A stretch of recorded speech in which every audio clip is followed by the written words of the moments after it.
Muito obrigado, Edgar, por essa participação, por ter aceitado o nosso convite para esse Papo Tucupi. Edgar, como é que foi a tua infância, já que você vem de uma família ligada à música e ligada ao rádio? Tive uma infância muito bonita, Tito. Uma infância, sobretudo, rica pelos ensinamentos que eu acabei tendo, desde o meu avô, da minha avó, eu convivendo, sabendo que o meu avô era muito importante na cidade, que todo mundo apaparicava meu avô. Eu, criança, não entendia direito o porquê. Com o tempo, fui me acostumando a ser herdeiro da PRC5, de ter o meu pai como o maior locutor esportivo do Pará, também muito bajulado nas ruas, tudo. Eu notava o prestígio do meu pai. Eu fui crescendo, aprendendo, observando e, sobretudo, dizendo: eu acho que eu vou ser assim também. Eu vou me esforçar para ter pelo menos uma centelha do que estes dois exemplos estão me passando. Eu acho que esta centelha, um pouquinho, pretensiosamente que seja, eu posso dizer que eu tive. Edgar, o teu avô, o Edgar de Campos Proença, né, foi dramaturgo, foi o primeiro locutor de rádio do Pará, já que a Rádio Clube foi a quarta do Brasil e a primeira da Amazônia. E ele mesclava com uma questão de crônica social, com narração esportiva. Qual é a lembrança que tu tem do teu avô? Para falar a verdade, eu já tenho a lembrança do meu avô já idoso. Eu não curti muito meu avô na juventude dele, porque eu era muito pequeno. Mas eu convivi bastante com ele, conversava muito e, sobretudo, eu escutava muitas histórias que eram contadas sobre meu avô. Até desta questão de transmitir pela PRC5 um jogo de futebol. Ele transmitia e quando de repente no estádio, como ele dizia, adentrava uma linda senhorita, ele parava a transmissão do jogo para elogiar os dotes desta senhorita. Então ele fazia da transmissão de futebol algo de coluna social. Aliás, o velho Proença foi também o primeiro colunista social aqui do estado. Ele foi pioneiro em várias coisas, ele desbravou vários mares na questão cultural e social aqui da terra. Eu tenho um orgulho imenso do meu avô. Agora, Edgar, me diga uma coisa, quando o estádio Mangueirão foi reinaugurado em 2002, era antigamente estádio Alacide Nunes, recebeu o nome de Edgar Proença. Mas botaram na placa lá da inauguração Edgar Augusto Proença. Como é que você se sentiu dando nome ao estádio? Há um lado de vaidade que me fez bem. Por um outro lado, eu sempre falei para as pessoas: o que é que eu fiz para merecer ser nome de estádio de futebol aqui? Quem fez foi o meu avô. Uma vez, Tito, eu peguei e mandei uma carta aberta para a Fundação Desportiva do Pará, historiando tudo isto, elogiando o meu avô e dizendo que eu teria muito orgulho de ter o meu nome, mas que eu não merecia. Quem merecia era meu avô e por isso ele tinha ganho. Esta minha reclamação até hoje está lá e até há uns 4 anos atrás eu fiz, quando era governadora do estado, a amiga Ana Júlia Carepa. Quando a Ana assumiu o governo, outra vez eu cheguei e disse: Ana, faz um reparo lá na placa, não é Edgar Augusto, Edgar Augusto sou eu sou Edgar da Feira do Som, o meu avô que era o Edgar do Mangueirão. Tá, tudo bem, palmas. Não, Edgar esclareceu, saí no Diário do Pará, no Repórter Diário, esse meu reparo, tudo. Mas os anos foram se passando e alguém chegava comigo: eu abri para ver o site do Mangueirão, lá está o teu nome. Estão te elogiando como nome do Mangueirão. Eu não tenho nada a ver com o Mangueirão. Uma vez a TV SBT fez um comercial e me chamou para gravar no Mangueirão. E eu gravei no Mangueirão dizendo o seguinte: eu teria o maior orgulho, mas não é meu avô. Esclareci outra vez. E até agora parece que não adiantou, porque mantém-se isto. E eu quero aproveitar o Papo no Tucupi e dizer: o nome do Mangueirão é do meu avô, não é o meu. Edgar de Campos Proença. Isto. E, na realidade, o governador aí está pretendendo fazer uma reforma do Mangueirão. Tomara que com essa reforma façam a retificação. Eu acredito que seja feita. Se me perguntarem, eu terei o maior prazer em desfazer este negócio de que o nome é meu, não é meu, é do meu avô. Edgar, agora tem uma coisa aí ainda no papo familiar da dinastia. O velho Edgar foi um dos fundadores do Paysandu. Era Paysandu de carteirinha, papão de carteirinha, e os filhos e os netos todos foram para o Clube do Remo. Dá para explicar isso? Eu às vezes fico imaginando como explicar, porque eu tenho muitos amigos dentro do Paysandu. Inclusive há um amigo meu que é um pesquisador emérito do Paysandu, que é o doutor Antônio Colseiro. O doutor Antônio Colseiro sempre está em contato comigo, me mostrando escritos do meu avô, documentos do meu avô, me mostrando como era. Inclusive me mostrou, Tito, ali numa vila que até hoje ainda existe, na Brás de Aguiar, McDowell, uma coisa assim. Esta vila, meu avô chegou a morar lá e nesta vila funcionou uma das sedes do Paysandu. O Paysandu não tinha sede e quem dirigia o Paysandu emprestava a sua casa para que fosse sede provisória, feita para as reuniões. E meu avô cedeu a casa. O Colseiro tem este documento, me mostrou, fiquei feliz da vida em ver. Agora, quanto à transferência de simpatia... Porque o filho Edir era remista, vocês todos remistas. Tem alguém Paysandu lá na... A minha mãe, cuja família, Camarão, era toda alviazul, era quem fazia o contraponto em casa, dos remistas contra a única alviazul. Mas quando eu me entendi por gente, Tito, meu pai tinha jogado basquete pelo Clube do Remo, tinha sido remador do Clube do Remo e jogado voleibol pelo Clube do Remo. Um atleta, né? Era um atleta do Remo. Então ele me levava para encontrar os amigos dele na sede do Clube do Remo. E eu passei a ter alguma intimidade com alguns amigos do papai, já velhos como ele, quer dizer, para mim, velhos na ocasião. E fui alicerçando o meu amor, minha devoção pelo Clube do Remo. Sempre gostei muito do Clube do Remo. Houve um tempo, inclusive, que o Clube do Remo teve um super time de basquetebol. Sérgio Paiva, Edir Góes, Manolo, Euclides. E as reuniões desse time de basquete do Clube do Remo eram na casa do meu avô, Raimundo do Vale Paiva, que era conhecido como Dr. Dico Vale Paiva, Dr. Vale Paiva, que ficava ali na Joaquim Nabuco com então São Jerônimo, hoje José Malcher. Eu ia para lá, eu observava, ia torcer pelo Remo e me tornei uma pessoa simpatizante extremada pelo Remo, coisa que eu fico muito agradecido no sentido de que quando fui transmitir futebol, tive o meu pai como uma pessoa severa e que me ensinou a isenção e dizer: você é um profissional, se você quiser ter o respeito das pessoas, você tem que manter o equilíbrio, você tem que deixar a paixão aqui em casa, você tem que se portar como um profissional. E eu atentei para essa cartilha vivamente. Eu acho que tanto eu como meu pai eu consegui esta proeza, que eu procuro manter até hoje, porque eu permaneço com muitas amizades dentro do Paysandu e sendo um confesso remista. Pois é, e você também se arriscou como narrador esportivo, né? Mas aí resolveu deixar. Eu fui locutor esportivo durante 10 anos e foi muito bom. Eu conheci o Brasil inteiro acompanhando o Remo, o Paysandu e a Tuna, que chegou a disputar o Campeonato Brasileiro.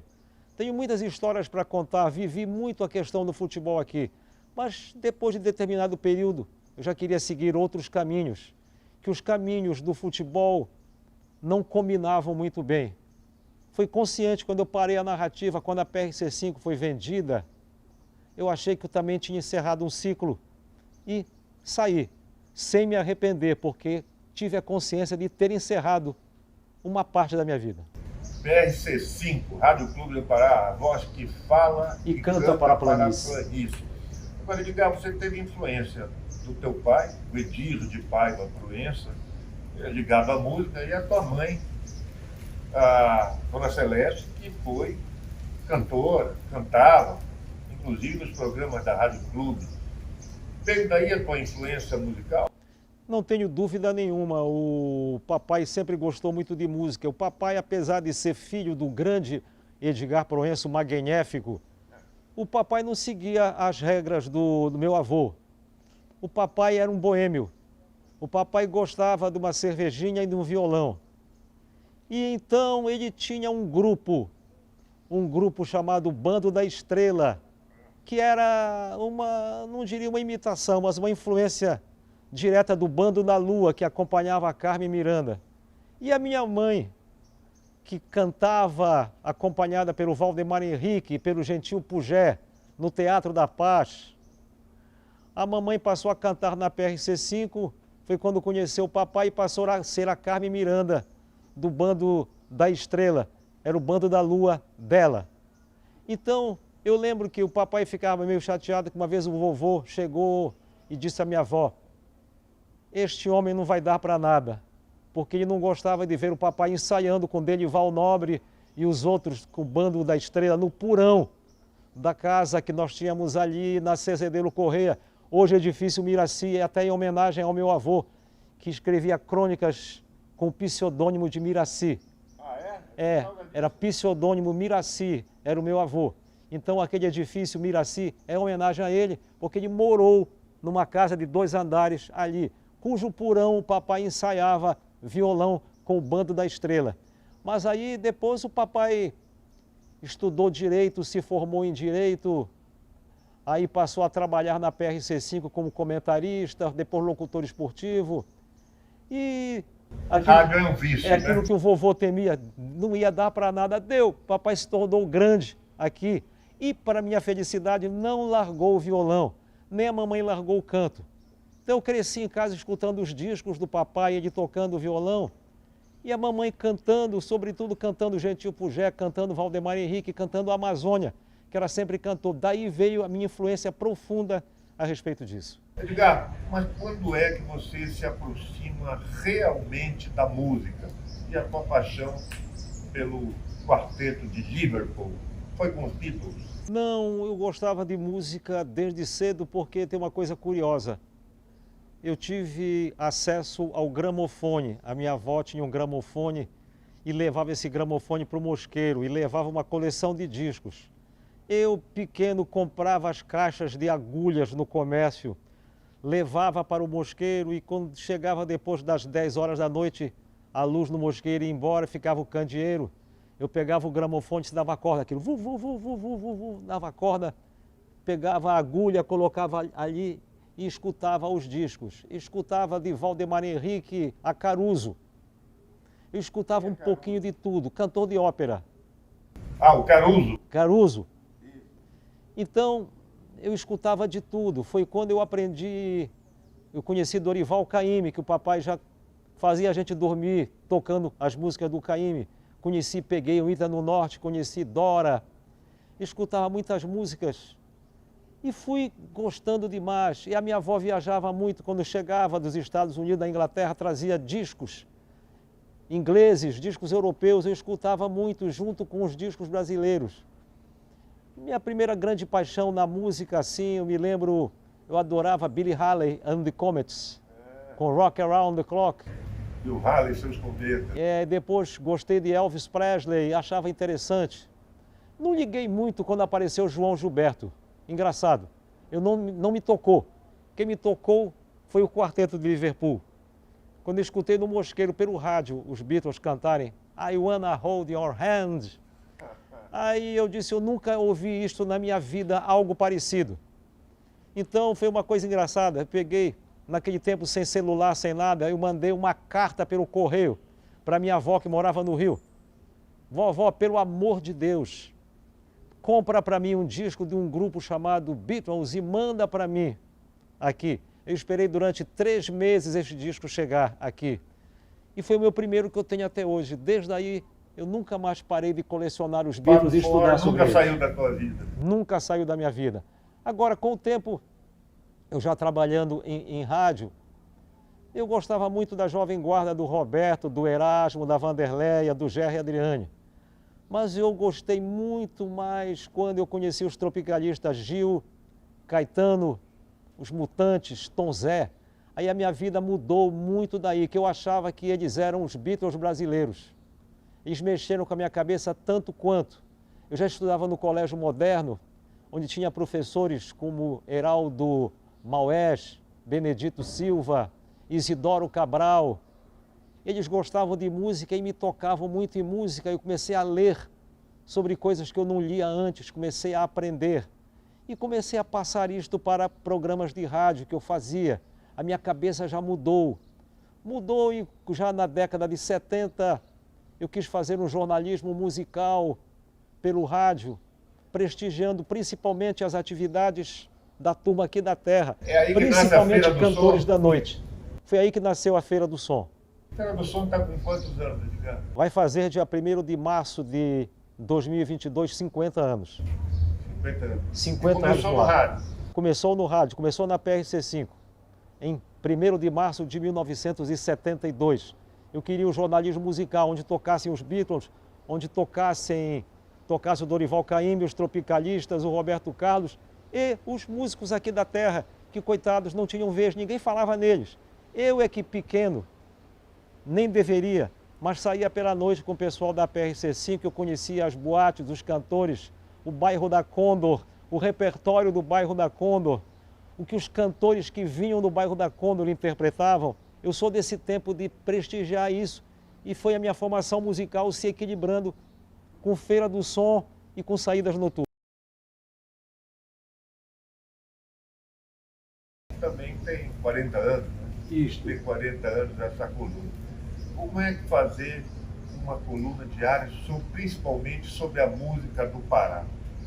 Você sempre deu embalo para a música, para os compositores locais, para os cantores locais, para os artistas locais.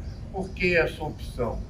Eu acho que foi um precursor nisso, de fazer o jornalismo musical aqui no Pará. Eu sempre quis fazer o jornalismo musical e nos anos 60, era 1968, eu tinha 17 anos, o meu pai me levou para a Folha do Norte, que não existe mais, dos Maranhão, né?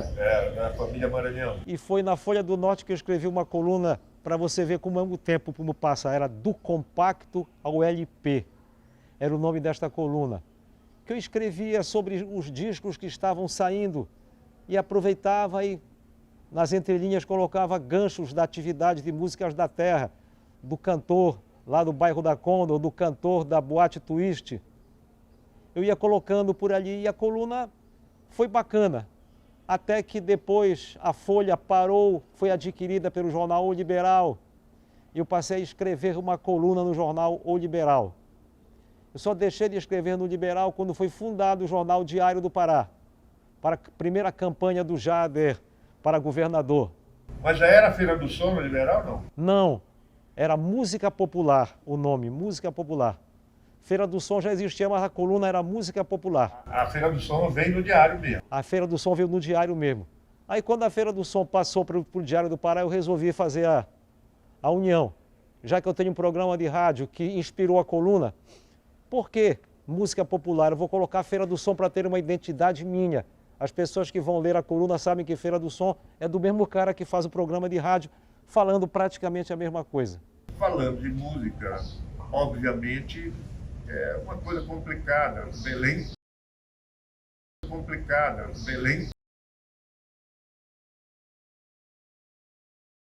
De fofoca, uma cidade de muro baixo. É difícil criticar em Belém, né? É difícil, por isso que você não se afastou da crítica, por exemplo, da crítica de arte, da crítica musical, por exemplo, e preferiu informar. Eu preferi informar, Tito. Eu vou te explicar uma coisa. Tinha um programa que era do Flávio Cavalcante, da televisão, Distante, uma época. que ele quebrava discos, lembra? E tinha uns jurados aborrecidos que falavam mal das músicas e quebravam os discos para dizer que de má qualidade a gente não ouve. Sim. Eu, nos arrobos da juventude, tive esta pretensão também. Eu criei na PRC5, antes da Feira do Som, um programa chamado Tribunal do Disco, onde eu falava mal de discos que eu não gostava e dizia que eu ia quebrá-los. Era uma imitação barata do Flávio Cavalcante, que depois alguém me chamou a atenção do papel ridículo que eu estava fazendo. E eu aceitei esta conotação ridícula sobre o programa. E acabei com isto. E decidi depois acabar com a crítica que eu poderia fazer. De repente, o Tito grava um disco, é a verdade dele. Ele traz os instrumentistas que ele gosta, ele traz os arranjadores que ele gosta, ele faz a capa que ele gosta. Aí um cara que não participou deste processo todo chega e... Este disco não presta, é muito vagabundo, com que direito? Eu não estava ali naquilo para fazer, eu não sabia, é injusto. Eu acho hoje em dia que é injusto. Eu acho que todo trabalho de arte tem que ser respeitado. Cada qual está na sua. Hoje eu admiro até os cantores de brega, desde que eles façam direito o que eles têm que fazer. O que é que tem um brega? Tem que ter A, B e C. Se eles fazem o A, B e C, procurando caprichar na qualidade, eu não gosto daquilo. Mas eles fazem para quem gosta daquilo, e quem gosta daquilo vai vibrar. Quem tem o direito, então, de chegar e dizer que não presta? Eu que não gosto? Não.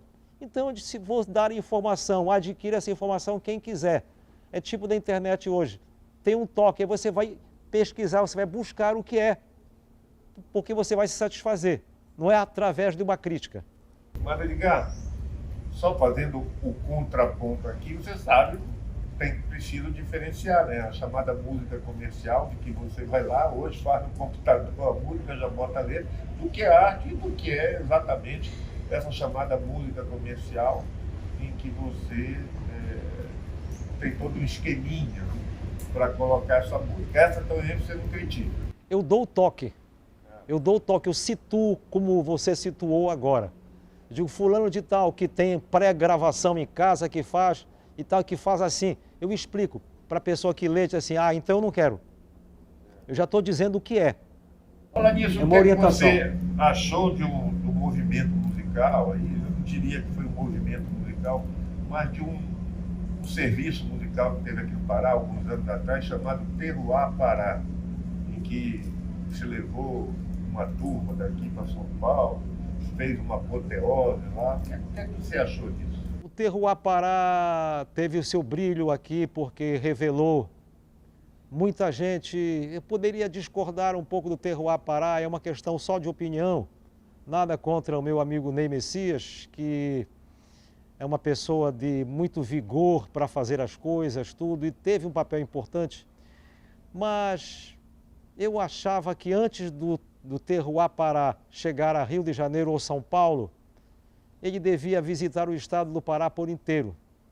Ele devia tentar se encostar aqui no Amazonas, no Maranhão, e depois sim, naturalmente, chegar ao sul do país. Aquela questão de fazer os programas de lá, tudo, eu não sei, eu não faria. Você gostou daquela concepção, daquele espetáculo? Eu acho bom, tudo que divulgar a música paraense eu gosto. Agora, há coisas que atropelam e há coisas que não. Veja bem, e a questão de fazer um projeto, de ter uma ideia, cada pessoa tem e faz de várias maneiras dentro de suas concepções. Eu tenho as minhas, eu não faria deste jeito. Eu não ignoro a ideia, acho a ideia boa. Apenas eu a desenvolveria de uma forma diferente. E aí, como é que foi, falando ainda em música, como é que nasceu a tua paixão pelo Quem São Eles, a Grená e Branco do Marizal? Já contei essa história algumas vezes.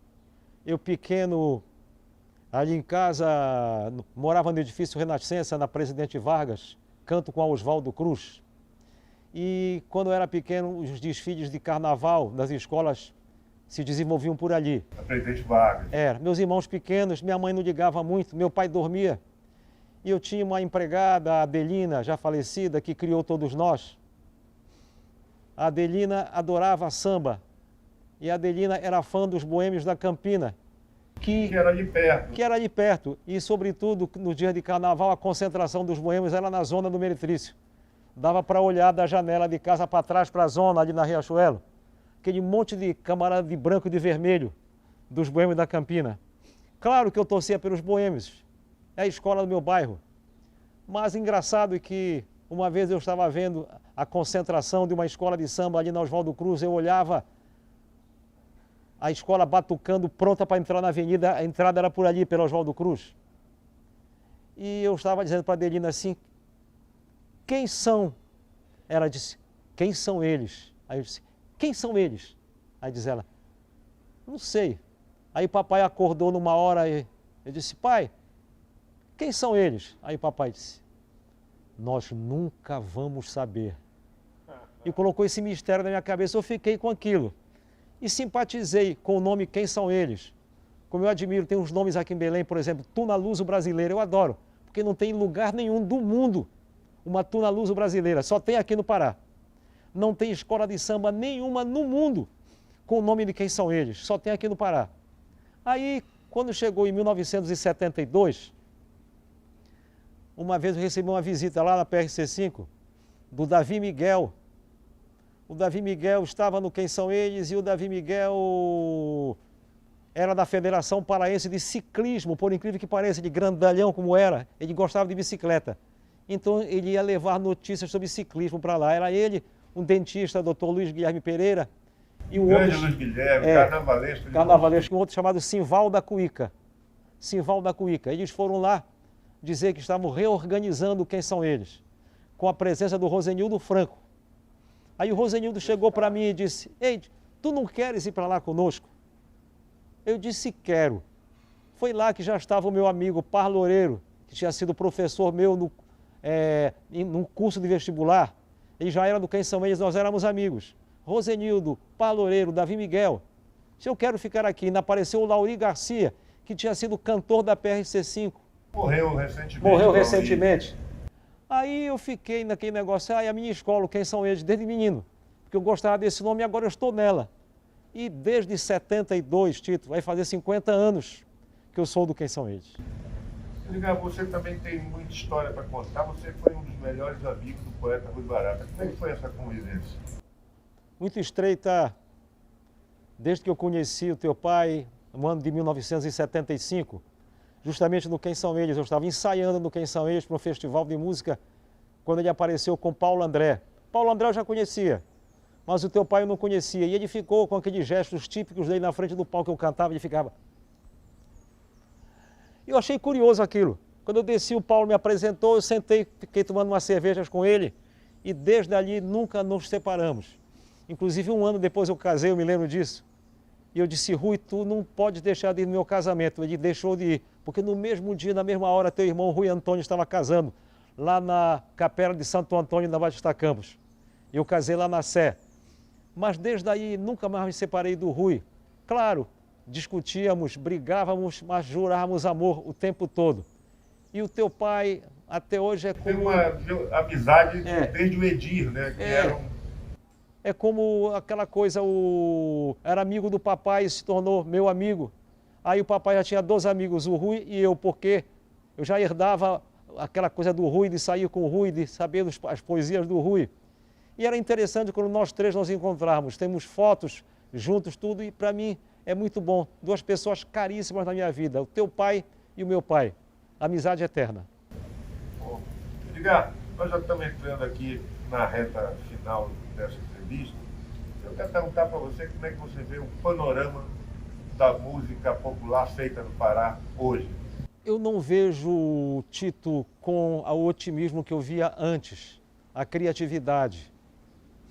Sempre falei num som local, um som local que era do Valdemar Henrique, passou a ser do Rui e do Paulo, passou para o Nilson Chaves, passou para o Vital Lima, passou até para o Chico Sena, para o Delcio Tainara, para o Marco André.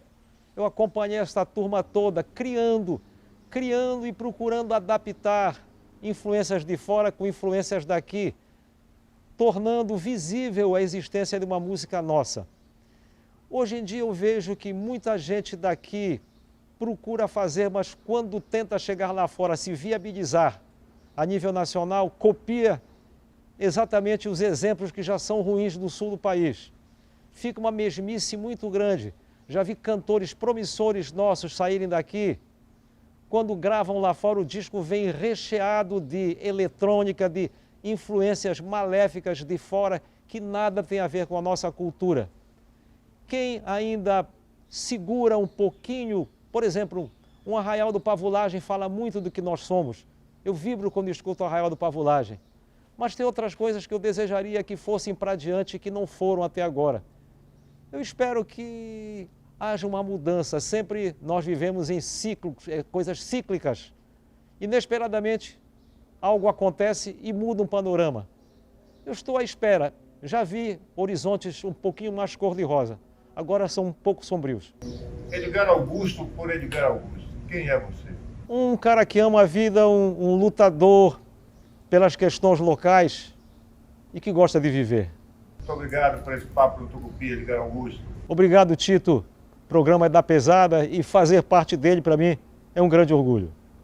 Seria importante aqui na região um novo posto de saúde. Em Belém tem mais trabalho e mais conquistas. Tem as obras em 83 escolas e 25 unidades de saúde. Tem a recuperação de mais de 950 ruas e o novo canal da Caripunas. Tem a entrega de 960 novas moradias e de 7.500 títulos de propriedade. Tem também o auxílio mensal para 16 mil famílias. Acesse o nosso site e confira as obras entregues e os trabalhos que nunca param. Belém, Prefeitura da nossa gente.